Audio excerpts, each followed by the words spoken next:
Hello, America. Welcome to the Junto Podcast, where we promote the practical applications of critical thinking and bold creativity. I'm your host, Edgar Mills. Thank you for joining us.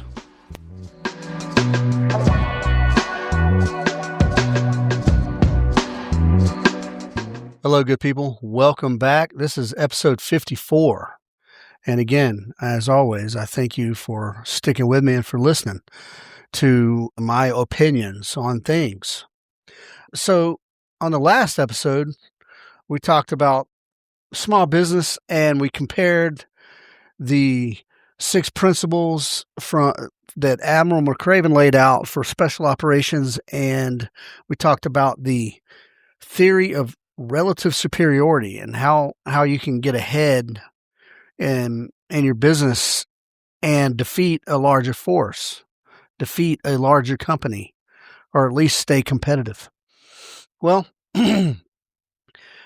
going back a little bit on that and staying with the same theme, right, of how small business and the military kind of jive with each other, or military doctrine.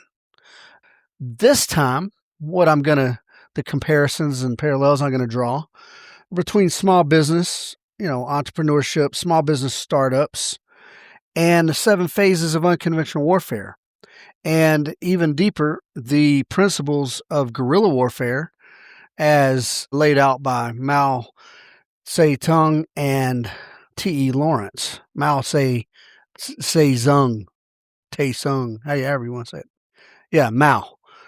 Infamous communist leader of Red China, and T.E. Lawrence, who is, I guess you could say, one of the fathers of unconventional warfare as we know it today. So yeah, let's talk about it.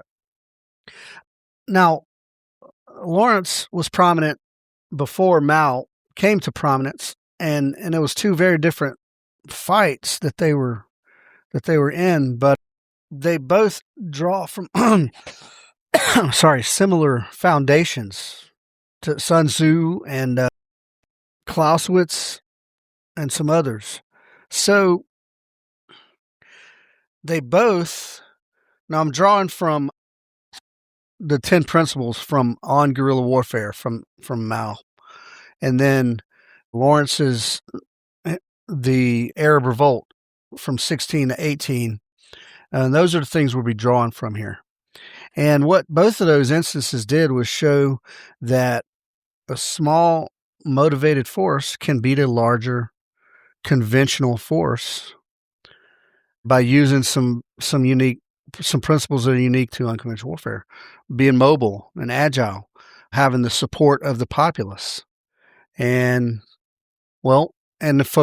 focusing on the enemy's weaknesses. And not through direct face-to-face communication. Yeah, because a big standing army, like you guys tell me, in the current conflict with Iran and this and that, what army on the planet could stand toe-to-toe with the U.S. Army or the U.S. military? I'm going to be bold and say none. We might suffer a lot. We might spend a lot of treasure, but I don't believe any force on the planet of the earth can go toe-to-toe with the U.S. So why would you want to, right? So you do unconventional things. You hit weaknesses. You exploit weaknesses. Well, those principles map over into the phases of unconventional. So doctrinally, there are 7 phases of unconventional warfare. And then there's special operations. There's a couple of different manuals out there. One's classified, one's not, and we're pulling from the unclassified one. But entrepreneurs out there, people who are looking to start businesses, startups, smaller scale guys, whether you aim to scale up big and large later or not, that's not what we're talking about right this moment. What we're talking about is how these startup entrepreneurs kind of unknowingly execute the unconventional warfare phases, and they kind of work out of the playbook, on a daily basis, really, whether you know it or not. And there are many parallels. I am attempting, now when I say successful small businesses do X, Y, and Z, that doesn't necessarily mean I'm talking about my business. Yes, I think I'm pretty successful at to my metrics, to the things that are making me happy at the moment. But I am in no way where I want to be as a business. But we can look at other small businesses out there and apply, kind of generally say, oh, yes, that is a successful business or not. Well, what I'm going to point out throughout this whole thing here is how successful small businesses, they mirror Guerrilla Doctrine, like right along the way. And what is a guerrilla doctrine? What does a revolution look like? What does a resistance look like? Well, they're kind of revolutionary in spirit, right? Like they're revolting against something, an oppressive government or even an invasive force or something like that. Well, as a small business, you are revolting against something, right? You're not happy with what's the status quo. You're trying to bring forth something new and different and better. So yeah, I mean, I think most small businesses who take the stand, right? You're like, you know what? I'm not working for this company anymore. I'm not in this rat race anymore. I am starting my own little revolution, and I'm going out and becoming independent on my own, or with a team, but to be independent. I think that's a commonality. What do you think? And then what is another thing that resistances is necessary for a resistance to succeed, a revolution to succeed? Well, you are very dependent upon the populace, winning hearts and minds. If you don't have the support of the people, and I mean the vast majority of the people, you're going to crash and burn in an unconventional warfare frame of thought. But also as a small business, right? You got to have the customers. The customers have to support you, especially as a small business. So you have to earn their trust, just like a revolution has to earn the trust of their population. And what else? I said a few of these things a minute ago. You got to be mobile and flexible or agile. You have to be adaptable. You have to be able to move when the time. Remember, we talked about the law of timing, the 21 irrefutable laws. If the time is right, you have to move. If conditions change, you have to be flexible. You have to be able to take the hit and bounce back. And then another thing that is unique to revolutions, to resistances, is that they are always in an offensive mindset, not a defensive mindset. Because one, yes, security is always a thing. But as a small force, you're not trying to hold a giant piece of earth. You're not trying to hold a piece of key terrain. You're not big enough. You're not equipped enough to defend. But what you are, and do it well, is you off small offenses against weak points. So you always have to stay offensive minded, which means on the move, always looking to push the next thing, whatever your offerings are, whatever your products are. You have to be on the offensive against the market.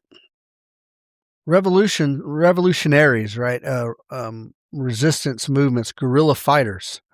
You exploit, and small businesses, you exploit gaps in the market, or you exploit gaps in the larger forces, I don't know, supply chain or something like that. You avoid big toe-to-toe, head-to-head battles with larger companies and larger forces to stay alive, because as a small business, though we're resilient, you could probably be crushed if somebody put a little focus on it. And then these guerrilla forces, how do they build their stockpiles? Well, they don't have stockpiles, right? Battlefield recovery. They replenish their strength through captured equipment and even captured people who they just turn into their own fighters. Well, as a small business, that looks like market share, right? You capture one little piece at a time. You capture a piece of the market share, you exploit that, you grow that, and then you move forward on the offensive. Yeah. So we're going to look at the 7 phases of unconventional warfare and try to compare them, parallel them with, well, small business applications, and then show during these big, broad phases as seen through the doctrine of unconventional warfare, how specifically they kind of go along with the guerrilla warfare there. Because don't confuse guerrilla warfare and unconventional warfare. They're not one and the same. So preparation is phase 1. And that sounds like a no-brainer, right? As a businessman. But preparation is not necessarily a physical thing. You're collecting intelligence right now. You're studying the terrain via map or whatever technology you have. You're looking at the population. You're doing what is called information or intelligence preparation of the environment. You're trying to get as much knowledge about what you're about to go into. And if it's a foreign country or if it's, a battle, like you're trying to learn as much about your enemy as possible, as much about their networks, as much about anything that you can.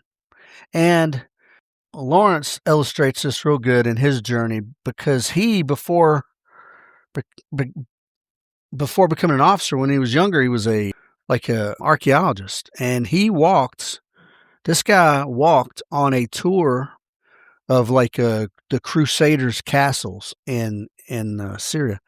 He walked 1,000 miles across Syria in 1909 to study those castles.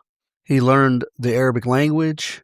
He learned about the tribal dynamics and all that before the actual Arab revolt against the Ottomans. And that was him doing preparing the operational environment. He was soaking in as much information as he could. And that was long before combat ever started. Yeah. Area assessments, intelligence preparation. Well, what does that look like as an entrepreneur? Yeah, you're doing market analysis. You're looking at the terrain, which is the market, the trends in your field, whatever your field is. And you're looking at competitors, and you're looking at their feedback they get from customers. You're looking at their vulnerabilities. Yeah, before you ever launch anything. That's what phase 1 looks like. Do the market analysis. When you're building your business plan, find out as much as you can about everything you can, about the geographic area, the habits of the people in that area, the people who are meant to be your customers. Now, if you're an international or selling things online, that's a different thing.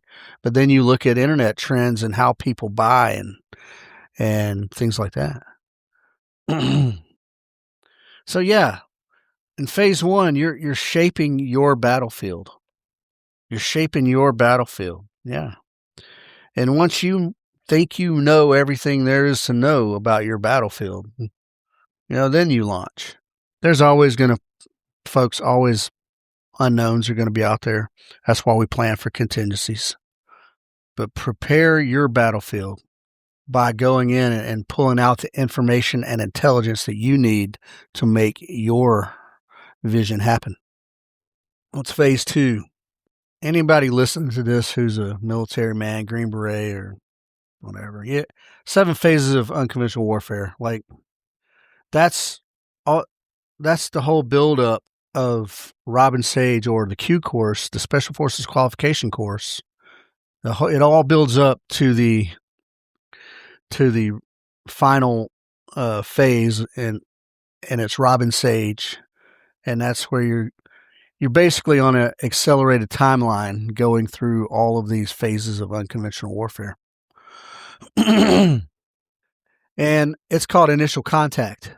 Now, that's not full-blown force-on-force contact, folks. That's initial. That's your pilot team or your advanced party or someone. And again, I'm going to go back to Lawrence on this one. He met with Emir Faisal well before and built a relationship built on respect, really. And Faisal, I think, was impressed that Lawrence, knew as much as he did about, Syria. And because of that initial contact, they were strong allies together. And they ultimately, kind of reshaped the whole Middle East. But from Mao's perspective, and this was, decades later, he stressed, even Mao stressed, that having good rapport with the populace was a foundation for guerrilla fighters' success. So even that initial contact you make with people who may or may not be a customer or whatever, establishing rapport early. Now, some of us are not, what do you call it? What's the word I'm looking for? Charismatic. Some of us make bad first impressions.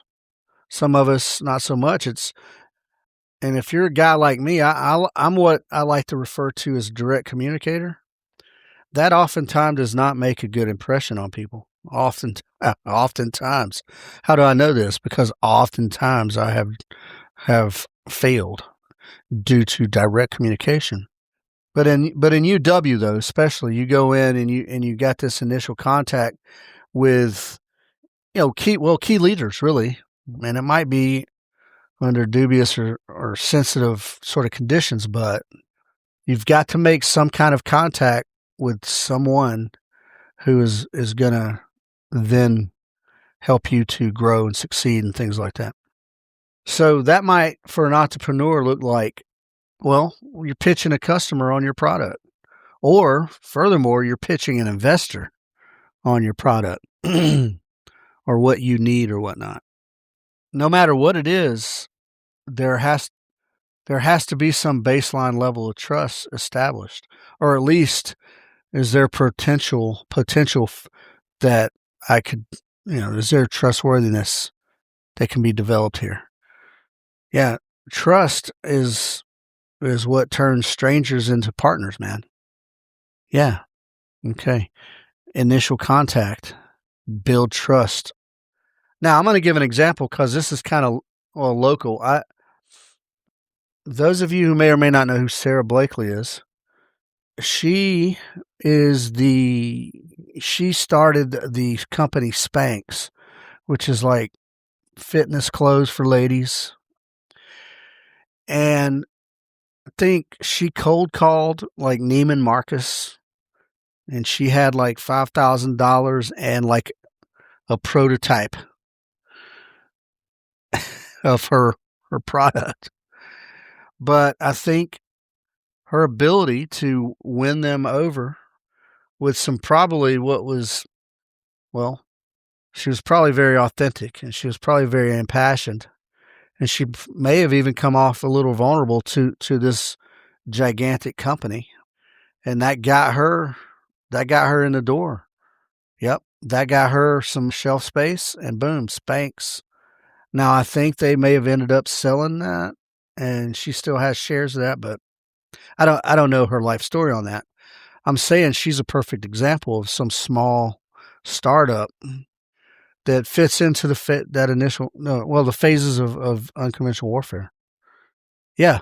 So, one genuine conversation with somebody, one respectful, genuine conversation that can ignite your brand, right? That can ignite your brand. Phase 3. Phase 3 is infiltration. Well, that's a very military sounding word. And I'm gonna use the two guys first. Lawrence their method of infiltration into enemy held terrain or areas was a little, they were cruising around on camels. Yeah. Hard to detect, right? So you're cruising through the desert on camels. That's not a big signature, right? And plus, back in those days, there wasn't all the technology that there is these days. But yeah, they moved small and under the radar, as it were. And and on the same token, Mao kind of advocated that you entered rural areas and small cities first, right, before trying to get into and work in the larger urban areas so as not to be found out.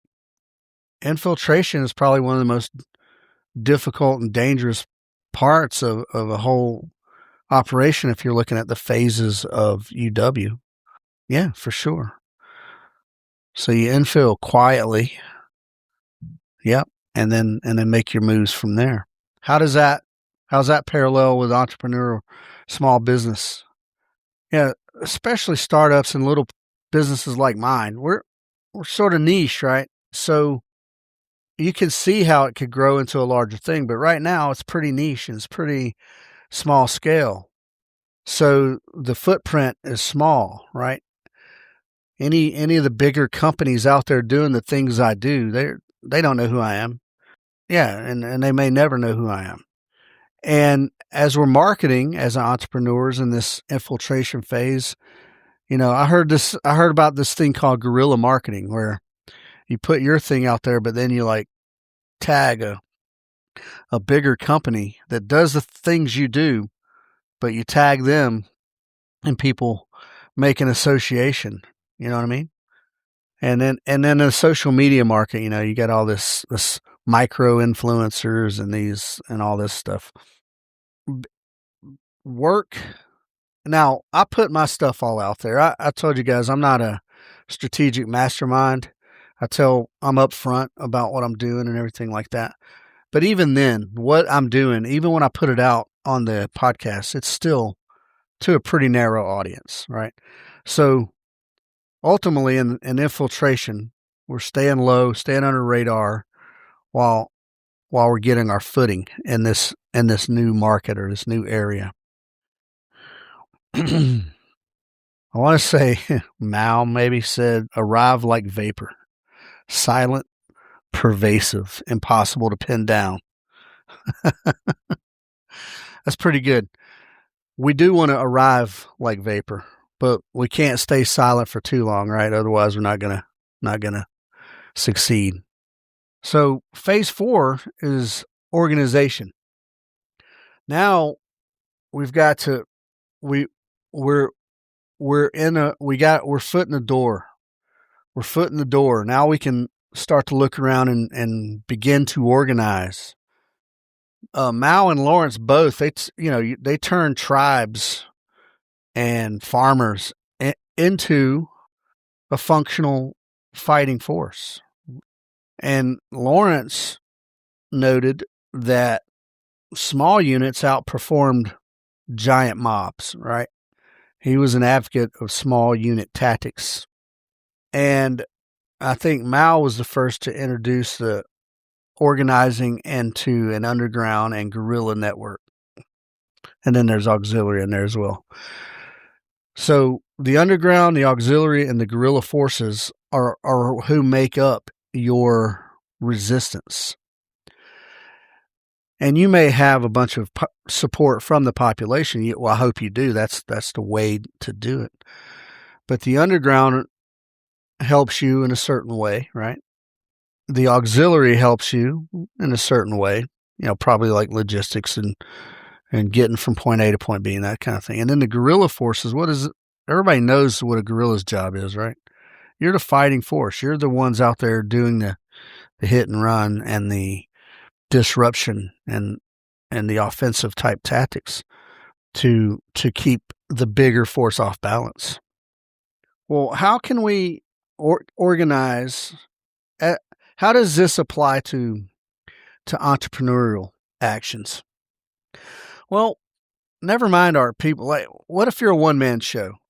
There's you're not organizing yourself, right? You're organizing your early clients, and you're building your early clients into people who will advocate for you. Well, and you're doing that through the trust, right? That we talked about earlier. And you build your early clients into, like brand evangelists, you know what I mean? They're out there when they're talking good about you. And they spread the message like, "Hey, have you been to OSS? Have you shot a match at OSS, And that's good. And we want that. We want to continue to build that during the organization phase for sure, but that's something that is ongoing.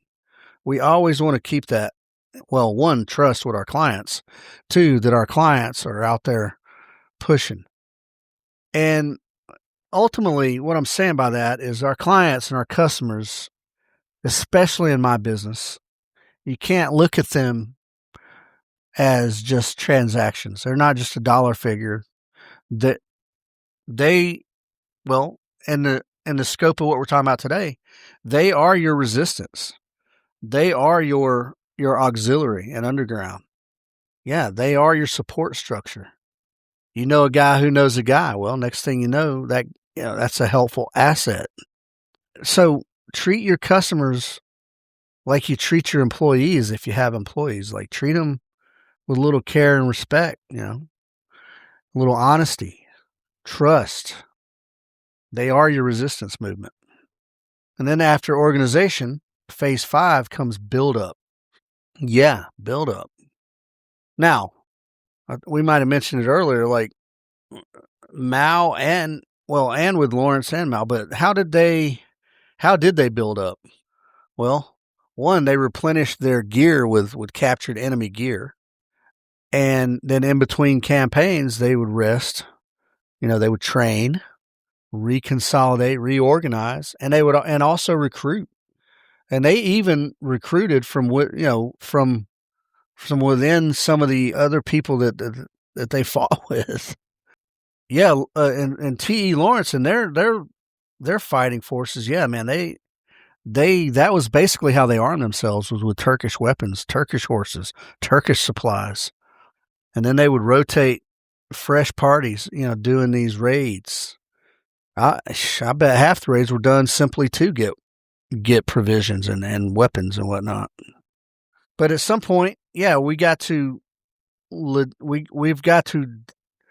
up our logistical capacity and maybe be able to scale that a little bit so that our resources are more dependable.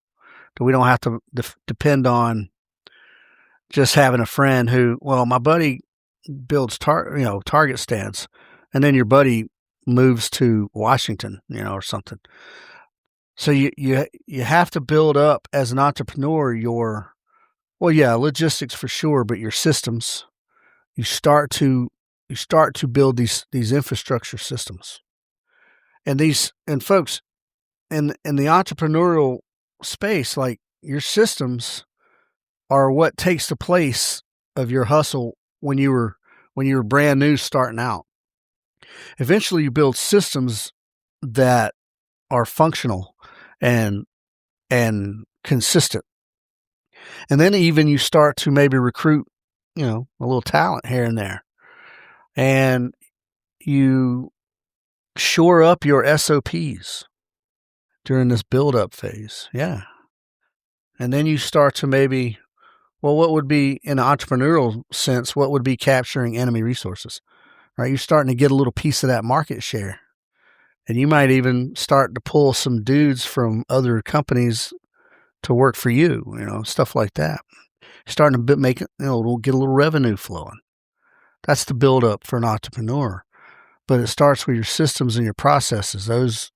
You're getting those in place so that they're, I don't want to say unbreakable, but yeah, man, pretty solid. The build-up phase is where the vision of the resistance meets the functional, logistical piece of it, right? The vision meets the functionality during the build-up phase. Okay, we've built up. We've got our processes in place.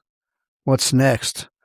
We've got we've got a resistance built up now. We've got auxiliary and underground, and we've got a guerrilla force. We've got our hands on some resources. Now it's employment, right? Phase 6, employment. You've got to employ your forces to really start to get. So Mao, probably like 5 of his principles are I'm about to shake out in like one sentence here, but attack dispersed and weaker forces first. Yep. Focus on destroying enemy strength, not holding ground. Focus on disrupting his pattern and not just trying to hold ground.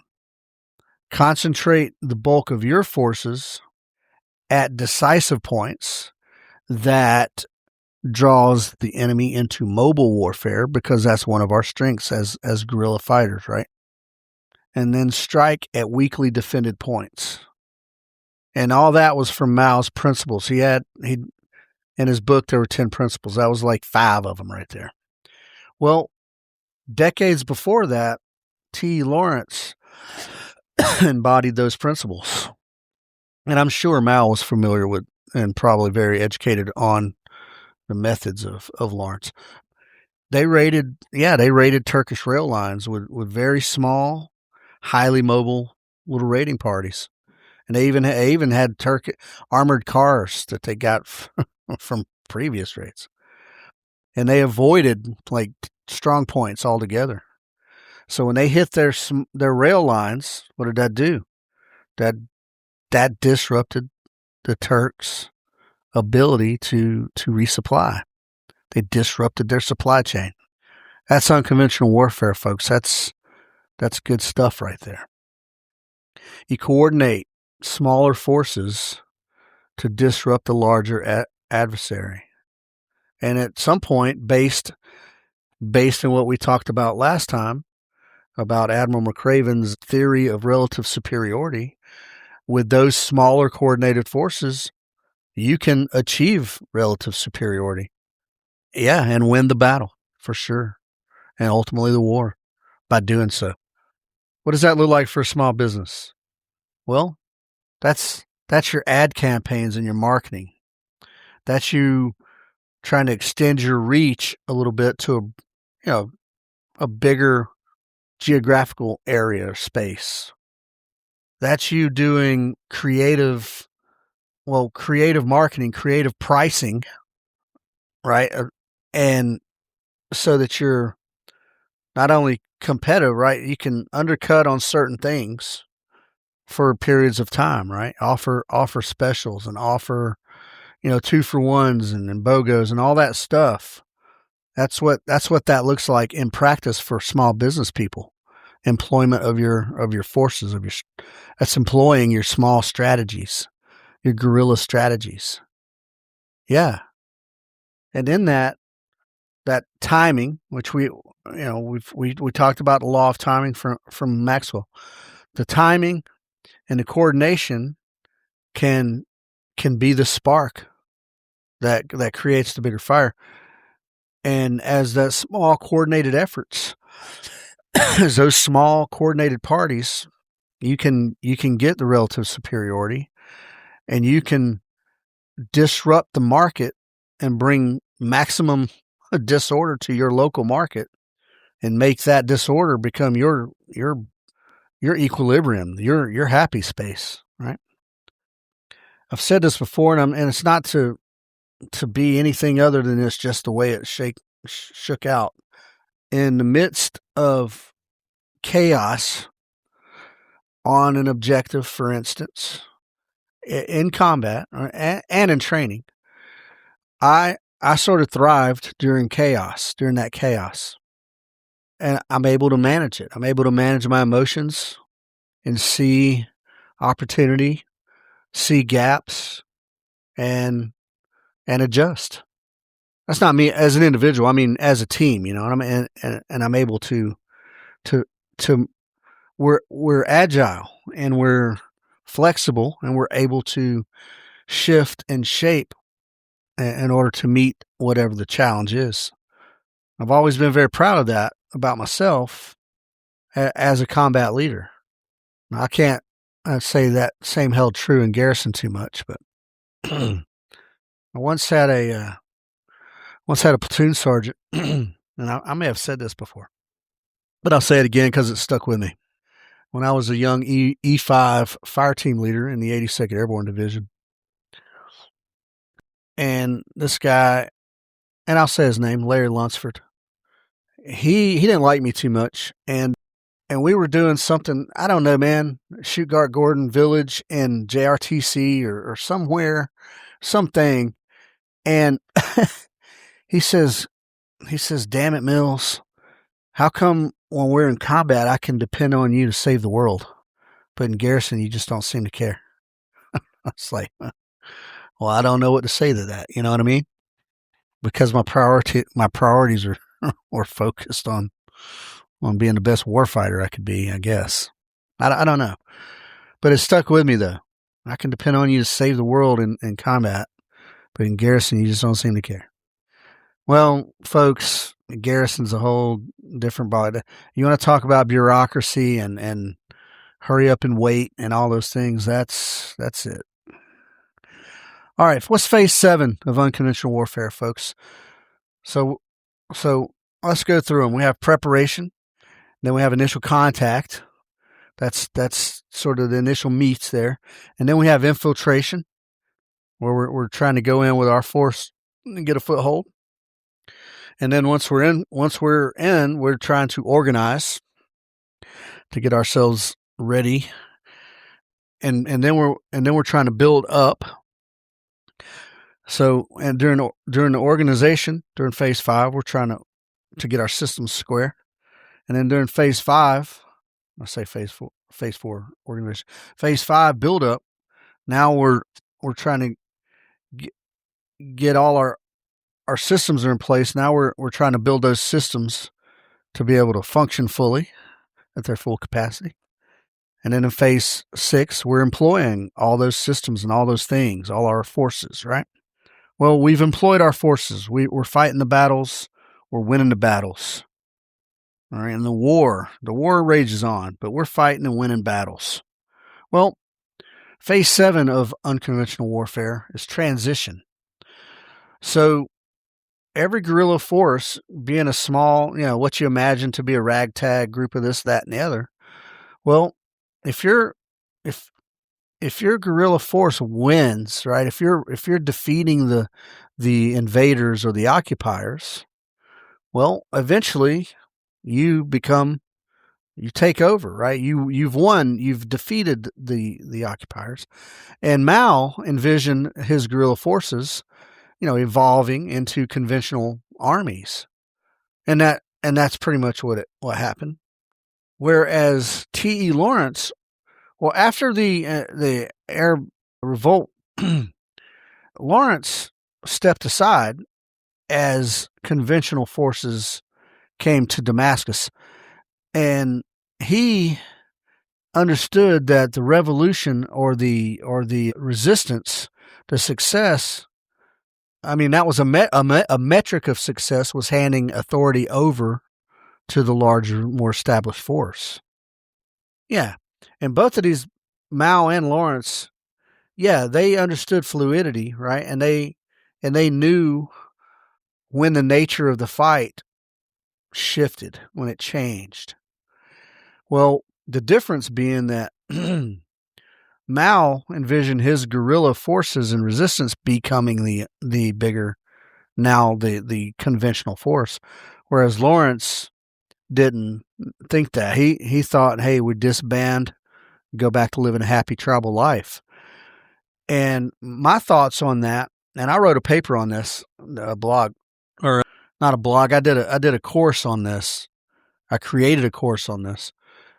I think had that Arab revolt gone on and on and on, had it been longer, would Lawrence have envisioned his guerrilla fighters becoming the conventional army? That's the question. The answer is, I think no, and I'll tell you why I think no. The Chinese, I don't know as much about the Chinese people or the nation or its history, But I got to imagine the Chinese are a little bit more homogenous than the Middle East. And what I know from experience, which is why I'm saying what I'm saying, is that when you have tribal or different tribes, you might have them working together for a moment in time, but they're always going to have allegiance to the tribe.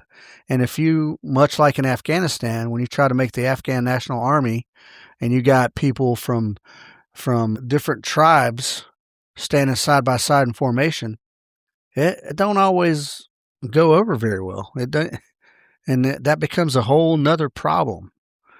So I think Lawrence thought the way he thought because of the geographic location where he was at, the indigenous people that he knew intimately.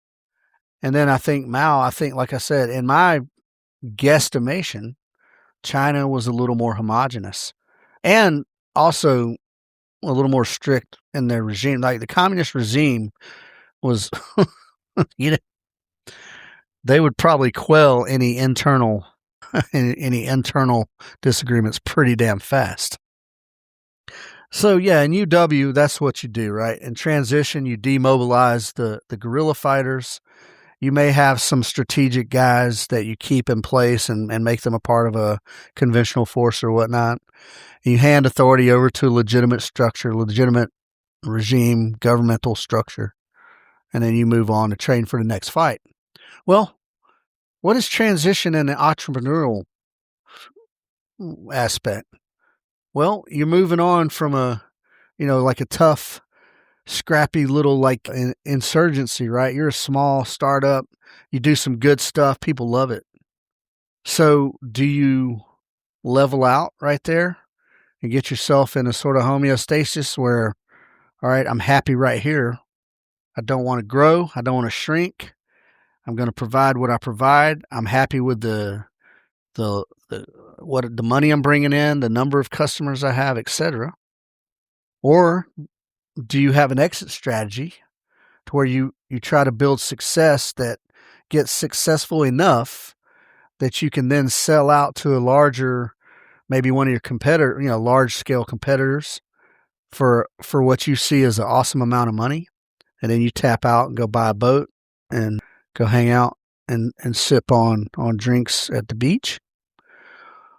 Or do you have a vision to stick with it and become an industry behemoth? You started out small, tough, tenacious.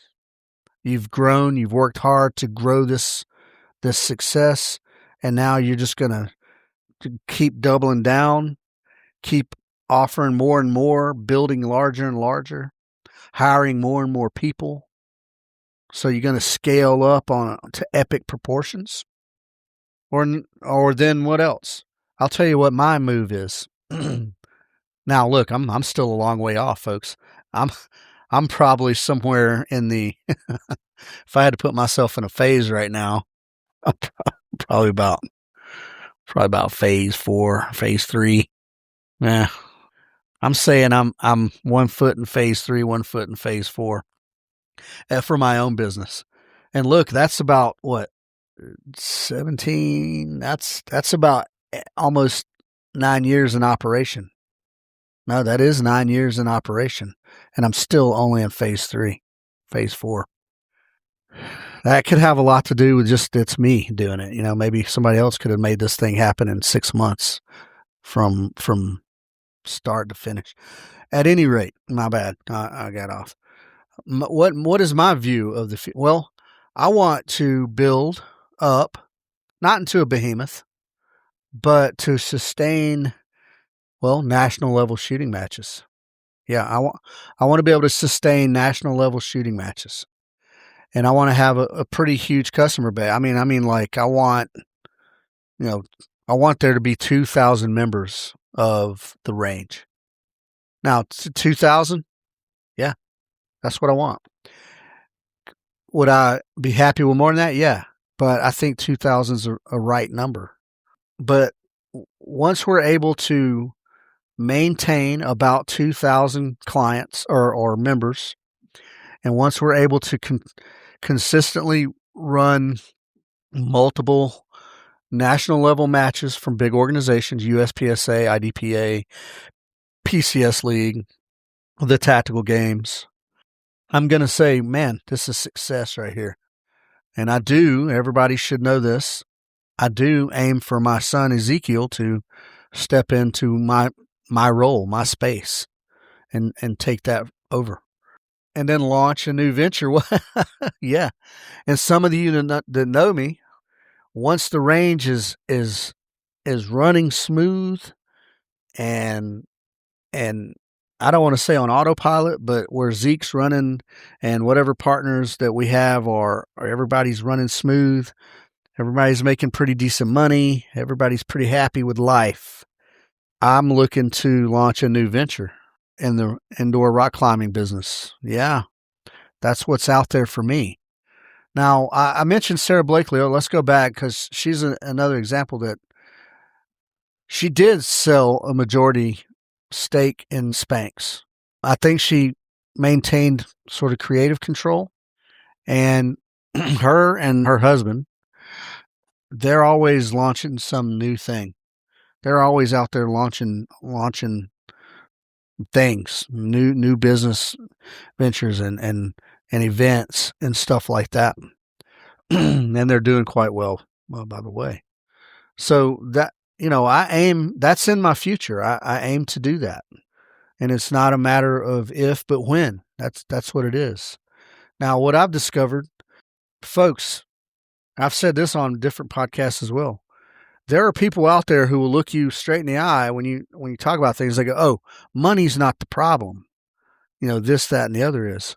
Well, I beg to differ. Money is the only problem. I can tell you from my own experience, folks, that I have a pretty solid network of good human beings around me, great human beings. And I have a pretty solid, what I would say is the populace, I believe, supports Osprey Shooting Solutions and, the silo and whatever I'm doing. I've got, I think, a good, strong base of support for. What I don't have is pockets full of money. Yeah. So it's been very tough trying to find, people who, well, we need land. Can we do this or we do that? Are you willing to do this and that and the other? It's tough, but that's the way it is. That's the way it is. So yeah, we're looking to get to a point of where we level, where we don't want to grow anymore. Well, we don't want to grow into a behemoth, but we do want to grow to be a national level asset, a national level attraction. But yeah, you know when to transition power, right? And that's, for me, that's to my son. I do have a point in my mind when I'm going to transition everything over to him and and then move on. Obviously staying in there, whatever, obviously.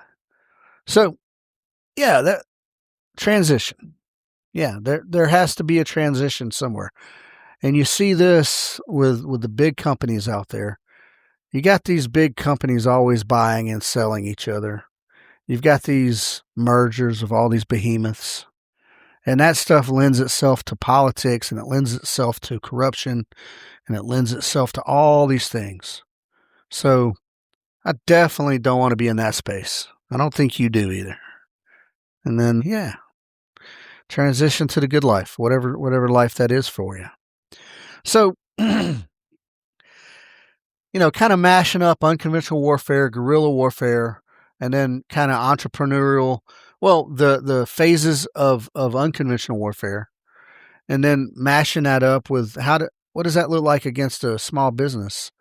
I think that, well, we know a few things. You need populist support. You need a good customer base.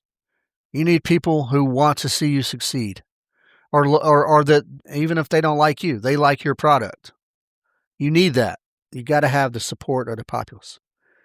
You need to be flexible flexible, right? I got a catchphrase out there. I said it the other day and somebody laughed pretty hard. I say, hey, I'm as flexible as a Russian ballerina. You have to be flexible. You have to. There's always dynamics out there that you don't control. And if you're not flexible, they might knock you down. So be flexible. Okay, I'll be up 5 minutes. Sorry, folks. So yeah, be flexible. As a small business person, we're not going after the behemoths. We're not going after the big businesses, right?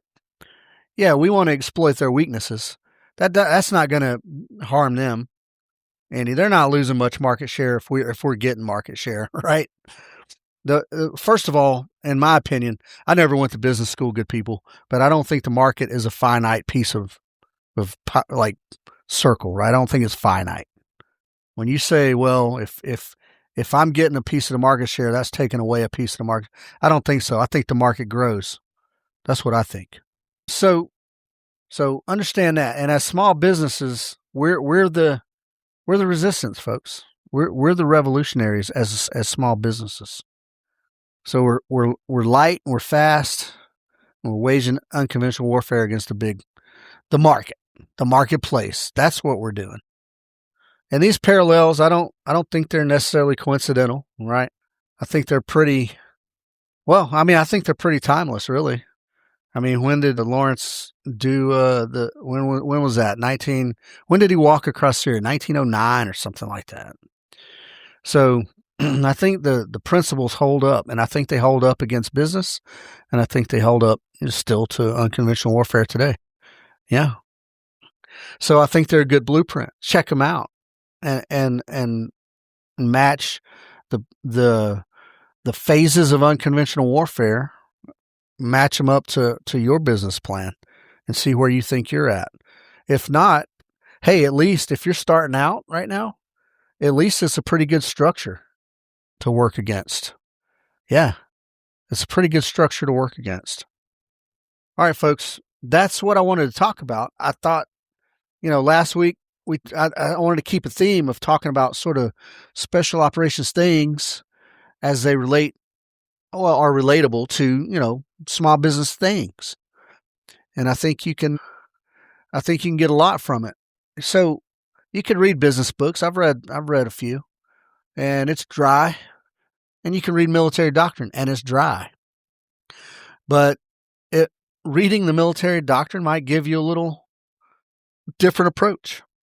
It might give you a little different vision of how you can do a thing. Yeah, it can help. And that's why I'm here, folks, to help you.